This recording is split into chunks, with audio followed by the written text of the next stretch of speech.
Hi, Harris Creek students. Welcome back. I'm really curious to see what's going to happen to Avon, if she's going to make any friends, if she's going to solve the mystery. Let's read and find out. Chapter 9. I decided to spend my next lunch period in the library. I knew I could get there two different ways. The busy route, which went right past the cafeteria, and the quiet route, which went the long way around the office. I opted for the longer, quieter route, anything to avoid more stairs. As I rounded the corner, I nearly tripped over a boy sitting on the sidewalk up against the wall. I glanced down. He was eating his lunch all by himself. I looked away and mumbled, "Sorry," as I hurried toward the library. As I walked away, I heard him say softly behind me, "That's okay." I entered the library and set my bag down on a table. I glanced around. I only saw one other student and a couple of librarians. Most kids probably like to use their lunch period to, I don't know, eat lunch and socialize and all that. I felt a pang of loneliness as I scanned a row of books, searching for an exciting adventure story to take me away. I pulled out a couple books with my foot and carried them between my chin and shoulder to the table. I carefully set them down as quietly as I could. I sat down and opened Journey to the Center of the Earth. Back home in Kansas, my great-grandma had got me an e-reader for Christmas. That e-reader was like a revelation for me. No more cumbersome pages. I could just slide my toe effortlessly across the screen to turn the page. But I still like to pick up paper books from time to time because I didn't want to get out of page-turning practice. After all, I couldn't get all my school books on my e-reader. Before I had finished the first page of my book, I heard a dog barking. I looked around, wondering why a dog would be in the library. I didn't see one anywhere, but I did see a boy watching me from the far side of the room. He looked away when our eyes met. I felt my cheeks grow hot as I turned my attention back to my book. He was probably staring out of curiosity like everyone else. I heard another bark. It seemed to be coming from the direction of the boy. I glanced that way. I still didn't see any dog, but then the oddest thing happened. The boy barked at me. I didn't know whether to make eye contact with him or look away. I didn't know if something was wrong with him, like he was insane and could attack me at any moment, or if he was making fun of me in some completely bizarre way. I decided to go back to my book. I excelled at ignoring people. I read for a couple of minutes before he barked again. Maybe I wasn't so good at ignoring people after all. I got up from my seat and walked toward him. He stared down at his book as I came closer. When I was finally standing in front of him, he slowly raised his eyes to my face, his lightly freckled cheeks blazing red, much like mine. "I'm sorry," I said slowly, "but are you barking at me?" I hadn't thought the guy's cheeks could get any redder, but they did. "Yeah," he stammered. "I'm sorry." "Are you making fun of me?" "Oh, no," he barked again. "I can't help it. I have Tourette syndrome." I stared at him. "You have what?" "Tourette syndrome," he repeated. "What's that?" The boy cleared his throat, barked, and then said, "Tourette syndrome is a neurological disorder that causes involuntary motor or oral tics." He tugged on his messy light brown hair in a nervous way. I couldn't believe it. He had just recited his well-rehearsed explanation of his disability like I had done 100 times before. The boy looked from my face down to my non-arm area and exclaimed, "Whoa! You don't have any arms!" In a "were you aware of this fact" sort of way. His response to my missing arms was so direct I had to smile.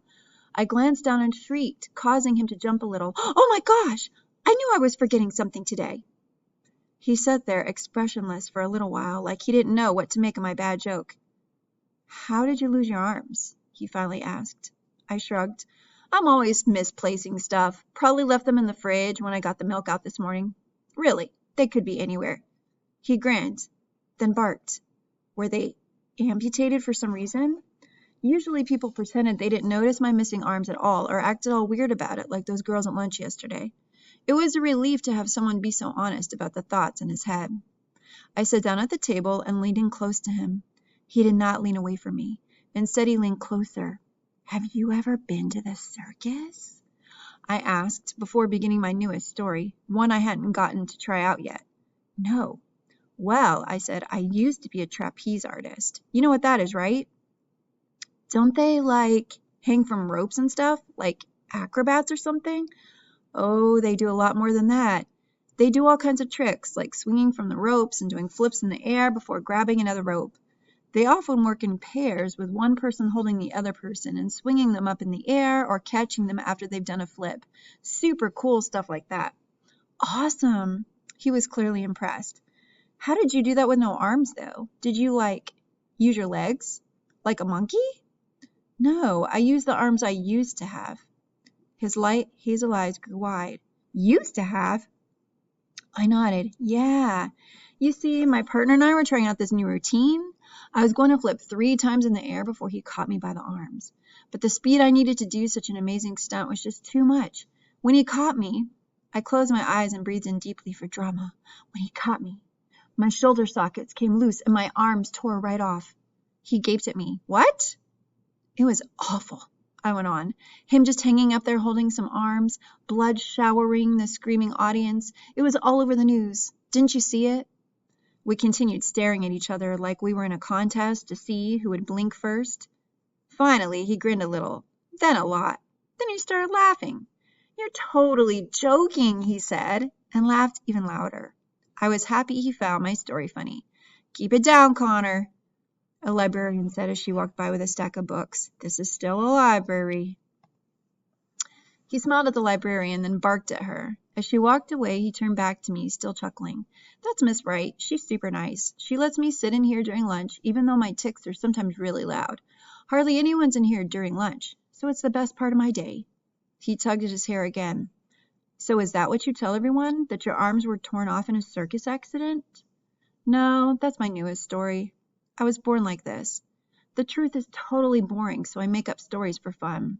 I have lots of them if you'd like to hear. He nodded. What's your name? Avon. I'm Connor. I would shake your hand, but... He motioned toward my armless area, blinking his eyes rapidly and barking as he did so. But you have horrible warts all over your hands, I said. Connor laughed again. You're funny, Avon. I blushed. My skin is so fair, even in the slightest flush to my cheeks makes me bright red. I was probably neon right now. I once Googled excessive blushing and found out there's a terrifying name for my condition. Idiopathic craniofacial erythema. I went to school the next day and dramatically announced, I have idiopathic craniofacial erythema. My teacher called my mom out of concern for my health that evening. Connor blinked rapidly and barked again. How long have you been going here? Just a few days ago, I said. My family and I moved from Kansas. Kansas, Connor repeated. Ever see any tornadoes? Sure. We had a storm cellar and everything. A lot of people do. Did you ever have to get in it? Oh, yeah, I said, but luckily our house never got destroyed or anything. I thought you were going to tell me some crazy story about your house getting swirled up in a tornado with you in it or something, he said. No, I just tell stories like that about my arms. Though, come to think of it, losing my arms in a tornado would be a great story. I can see how a tornado could suck them right up. I pondered this for a moment. I'll have to think about that one later. Cool. I can't wait to hear it, he said. I'd love to see a tornado. Connor jerked his head and barked again. So why'd you move here anyway? My parents run a place called Stagecoach Pass. We actually live there, if you can believe that. That's so cool, Connor said. Not really. No, it is. I live in an apartment really close to it. My parents took me once, but I haven't been in a long time. Well, you're not missing anything, I said, so don't worry. Do they still do gunfights? Yep. And camel rides? Yes. And gold? Yes. Cool, Connor said. You should stop over sometime, I told him, since you haven't been there in a while and you live so close. I could even get you a free ice cream cone. He looked uncomfortable at the invitation. Maybe. I don't really like to go out a lot. Oh, okay. I watched him as he continued to blink his eyes rapidly. So all these things you do, I said, like the barks and the eyes and the jerks and all that, that's from your Tourette's. Yeah, it really sucks. You can't just hold it in, like a yawn? Connor nodded. I can for a little while. I've tried before to act normal just at school and hold in all my tics. It hurts though. It's really, really hard to hold them in like that. And then when I get home, it would be a tic explosion like you can't imagine. It really upset my mom, and I would be so exhausted from holding them in all day and then letting them out at night that I couldn't even do my homework or anything. So I don't try to hold them in anymore. Can you take medicine for it or anything like that? Connor shook his head. I tried some medication and it didn't help. It made it worse, actually, and it made me super tired all the time. I could barely get out of bed. Isn't there anything else you can do? Sort of, Connor said. Before my parents got divorced last year, I was seeing a therapist. But my mom's too busy working now, so I don't go anymore. I frowned. How do the other kids treat you? Okay, I guess most everyone is used to it by now. Sometimes I get made fun of. I'll hear kids barking in the hall or wherever. And some days when the tics are extra bad, I hear some of them laughing. One time I heard a couple of kids giggling behind me in class, and when I turned around, they were mimicking me, jerking their heads. I cringed. That's terrible. Connor shrugged. I think some of them assume I do it for attention, but I don't care. Most people I meet think I'm doing it deliberately at first. I bit the inside of my cheek. I had thought that too. Do you have any friends? I asked. Connor shrugged again. I've only been here a year. My mom and I moved to the apartment near Stagecoach Pass after we sold our house, so I had to change schools. It's been kind of rough coming to a new school and all that. I guess that's why I spend most of my time in the library. What about you? I haven't made any friends here, but I have a lot of friends back in Kansas. I guess because we all grew up together, no one thought I was weird or anything. They were just used to it. Connor nodded. Yeah, I had a couple of friends in my old school who didn't get annoyed by my tics, but I don't really see them anymore now that we live so far apart. Connor rolled his eyes and blinked rapidly. Has anyone been mean to you?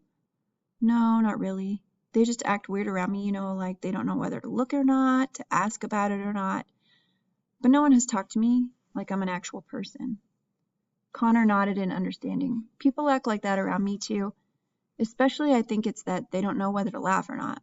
Like they're not sure if they're being mean or whatever. Some people just ignore it, like it's not even happening. I guess I like that the best. Some people do that to me too, but in my case, it's kind of ridiculous, I said. Connor jerked his head and laughed. Yeah, like my armlessness is something that could slip by someone. I mean, how unobservant do you have to be to not notice that someone doesn't have arms?